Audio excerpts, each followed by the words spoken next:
Friends, नमस्कार and welcome to समाधान। साथियों, उम्मीद है कि आप सब अच्छे होंगे और साथ ही साथ आपकी स्टडी भी अच्छे से चल रही होगी। अभी यहाँ पे देखेंगे आप CDPO, child development program officer, बाल विकास परियोजना पदाधिकारी। ये भर्ती लेवल 9 की है और यहाँ पे हमने क्या लिखा है कि महिलाओं को मिल सकता है फायदा। तो क्या यहाँ पे कुछ एक्स्ट्रा बेनिफिट मिलने जा रहा है महिलाओं को? ये सारा चीज हम लोग देखेंगे। और क्या ये पद 72वीं में जुड़ जाएगा या अलग से इसका वैकेंसी आएगा, इस पे भी बात करेंगे। देखिए, ये जो आईसीडीएस होता है, जो होता है आपका इंटीग्रेटेड चाइल्ड डेवलपमेंट सर्विसेज, यानी कि समेकित बाल विकास जो परियोजनाएं होती हैं, उसका निरीक्षण करना, उसका संचालन सही से हो रहा है कि नहीं, उसको लागू करवाना, ये सारा काम किसका होता है? तो वो सीडीपीओ का एक होता है। यानी कुल मिलाकर के जॉब अच्छा है, इसमें फील्ड वर्क भी आपका है, ऑफिस वर्क भी है और इसमें आपको विकल्प भी मिलते हैं। गवर्नमेंट की तरफ से आपको गाड़ियाँ भी इसमें मिलेंगी, ठीक है? आपका अपना निजी गाड़ी इसमें मिल जाता है। कई सारे जॉब हैं लेवल 9 के भी, उसमें आपको गाड़ी नहीं मिलता। अगर फील्ड में जाना है तो डिपार्टमेंट की आपकी गाड़ी लेकर जानी पड़ती है, लेकिन यहाँ पे आपके लिए इश्यू होता है गाड़ी। जैसे आप एसडीएम का देखेंगे, एसडीएम के लिए गाड़ी इश्यू होता है, डीवाईएसपी के लिए होता है। सेम उसी प्रकार से यहाँ पे सीडीपीओ के लिए भी आपको गाड़ी इश्यू होता है, गाड़ियाँ मिलती हैं यहाँ पे। अब देखिए, ये 72वीं में आएगी कि नहीं आएगी, इससे पहले हम लोग इसको समझ लेते हैं कि मैटर है क्या, ठीक है? उसके बाद हम लोग क्लियर करेंगे इसको कि क्या वैकेंसी कैसे आएगी। समाज कल्याण विभाग देखिएगा, प्रेस नोट क्या है, कल कैबिनेट का बैठक था और इसमें इसको अप्रूवल दिया गया है।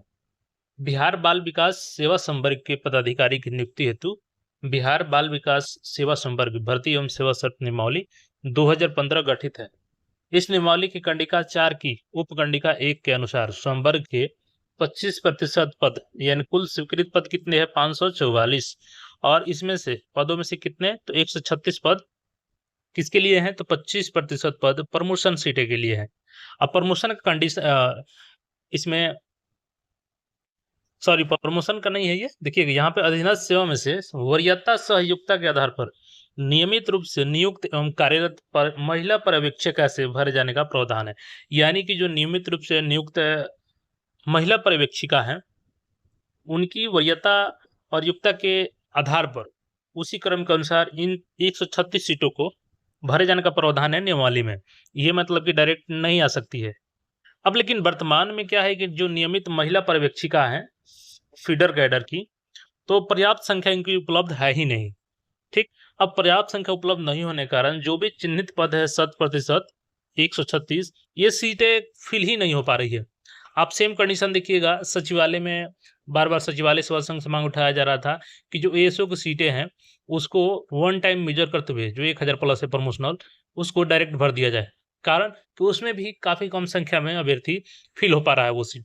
हालांकि वो अब तक उस पर डिमांड नहीं बनी, लेकिन यहाँ पे देखिएगा खुद सरकार ही इसको निर्णय ले रही है कि नियुक्ति इस पे नहीं हो पा रही है, जिसके कारण जो आईसीडीएस, जैसे मैंने बताया ना आपको कि आईसीडीएस इंटीग्रेटेड चाइल्ड डेवलपमेंट जो सर्विसेज होती है, समेकित बाल विकास परियोजनाएं, जिसमें आपका आंगनबाड़ी मुख्य रूप से आ गया और मिड डे मील हो गया, ये सारे चीजों को निदेशालय अंतर्गत संचालित करना पड़ता है और विभिन्न जो महत्वाकांक्षी योजनाएं हैं बच्चों के लिए, उनका क्रियान्वयन हो गया, यानी कि उनको लागू करवाना, उनका अनुसरण करवाना, इसमें कठिनाइयां आ रही हैं तथा कार्य की गुणवत्ता प्रभावित हो रही है। और जाहिर सी बात है, जब कोई रिपोर्टिंग करने वाला नहीं रहेगा तो फिर रिपोर्टिंग सरकार तक, गवर्नमेंट तक नहीं पहुंचेगी, डिपार्टमेंट तक नहीं पहुंचेगी, तो उसकी गुणवत्ता प्रभावित हो रही है। इस निमित्त बिहार बाल विकास सेवा भर्ती एवं सेवा शर्त नियमावली 2015 की कंडिका 4 की उपकंडिका 1 के प्रावधान को एक बार के लिए शिथिल करते हुए, यानी कि जो नियमावली में ये है कि 25% जो सीटें हैं 136, ये महिला पर्यवेक्षक से भरे जाएगा वरीयता के आधार पर, तो इसको अभी शिथिल किया जाएगा वन टाइम, देखिएगा एक बार। और महिला पर्यवेक्षक की उपलब्धता के आलोक में प्रोन्नति के माध्यम से नियुक्त किए जाने हेतु चिन्हित 25% पद बाल विकास परियोजना पदाधिकारी के पदों पर सीधी नियुक्ति से बिहार लोक सेवा आयोग के माध्यम से भरा जाना आवश्यक है। यानी कि अब ये जो 136 सीटें हैं, हालांकि इसमें से कुछ महिला पर्यवेक्षिका होंगी जिनका इस पे हो गया होगा, तो 136 से कुछ कम सीटें होंगी, पूरा पूरी 136 नहीं होगा। इसके लिए नियमावली कंडिका 4 में उपकंडिका के पश्चात कंडिका 4 को जोड़ा जाना आवश्यक है। उक्त के दृष्टिगत बिहार बाल विकास सेवा भर्ती एवं सेवा संशोधन नियमावली 2026 की स्वीकृति दी जाती है। अब ये नियमावली बहुत जल्द 2 से 4 दिनों में, 5 दिनों में हो सकता है कि इसको पब्लिश कर दिया जाएगा आपका, इस नियम को चेंज करते हुए। और इसका इफ़ेक्ट क्या होगा? देखिए आज के पेपर में भी दिया गया है सीडीपीओ के 25% पदों पर बीपीएससी से भर्ती। हालाँकि देखिए ये लिखा है कि 25% पदों पर बीपीएससी से भर्ती, तो क्या इसके पहले नहीं होती थी? बीपीएससी से ही भर्ती होती है। यहाँ पे हेडलाइन इन्होंने लिख दिया है कि बीपीएससी से होगी। देखिए बीपीएससी से ही होती है और अभी क्या 72वीं में आई हैं सीटें? तो देखिए बिल्कुल आई हैं। 72वीं में कितनी सीटें आई हैं, वो देख लेते हैं और फिर ये वैकेंसी क्या पॉसिबिलिटी है। तो देखिए मैंने 72वीं का उसी पेज पे लिया है जिसमें आपका मेंशन है बाल विकास परियोजना पदाधिकारी का सारणी 2 में जो अन्य भर्तियां हैं। लेवल 9 का पोस्ट है। इसमें 20 सीटें आपकी हैं टोटल, ठीक है। मिनिमम इसमें आयु क्या होती है? 21 वर्ष। और योग्यता क्या होती है? तो किसी भी स्ट्रीम से आपने ग्रेजुएशन किया है, कोई इसमें ये नहीं है कि आप किसी special subject BCom, BSc, BA जो भी किए हैं आप, बीटेक, सभी लोग इसके लिए एलिजिबल हैं। बट कंडीशन क्या होता है, यहाँ पे देखिएगा कि जो सीसीई का पैटर्न है, जैसे एसडीएम, डीवाईएसपी जो सीटें होती है, उसमें आपको निबंध का पेपर देना होता है और यहाँ पे आपको निबंध का पेपर नहीं देना है। उसके जगह पे क्या होता है, देखिए बाल विकास परियोजना पदाधिकारी, किसी मान्यता प्राप्त विश्वविद्यालय से स्नातक की डिग्री एवं वैकल्पिक विषय। अब आपको वैकल्पिक विषय देखिएगा, गृह विज्ञान, मनोविज्ञान, समाजशास्त्र और श्रम एवं समाज कल्याण, इन 4 में से किसी एक को ऑप्शनल सब्जेक्ट में चूज करना होगा। और यहाँ पे जो आपका ऑप्शनल होगा वो क्या होगा? तो सब्जेक्टिव इन नेचर होगा। अब पूछिए क्यों? क्योंकि इसमें आपका निबंध नहीं होगा और बाकी सीसी में अभी क्या है कि 300 नंबर का आपका निबंध हो जाता है और वो मेरिट में जुड़ता है। यहाँ पे आपका निबंध का पेपर नहीं होगा। हाँ, लेकिन जो जीएस 1 है और जीएस 2 है, ये दोनों में कॉमन होगा, यानी कि सीसी में भी इसका भी कॉमन होगा। बस इसका ऑप्शनल आपको सब्जेक्टिव देना होगा, जबकि सीसी में ऑप्शनल आपका क्या है? ऑब्जेक्टिव है। ये अंतर है, लेकिन यहाँ पे निबंध नहीं देना है, यहाँ पे निबंध देना है। तो ये आपके सिलेबस में अंतर होता है, लेकिन एक ही साथ ये परीक्षाएं होती है। अब जो 136 या उससे कम सीटें होंगी, क्योंकि कुछ इसमें से महिला पर्यवेक्षिका के द्वारा भरी गई होंगी, तो क्या ये सीटें 72वीं में ऐड होंगी या अलग से आएंगी? तो जैसे कि आपने देखा कि प्राथमिकता के आधार पर इसको किया जाना है और सरकार को जरूरी भी है, तो मुझे नहीं लगता है कि ये वैकेंसी अलग से आएगी और बहुत जल्द इसको रोस्टर बना करके जो 136 या उससे कम सीटें हैं आयोग को भेज दी जाएंगी 72वीं में जोड़ने के लिए।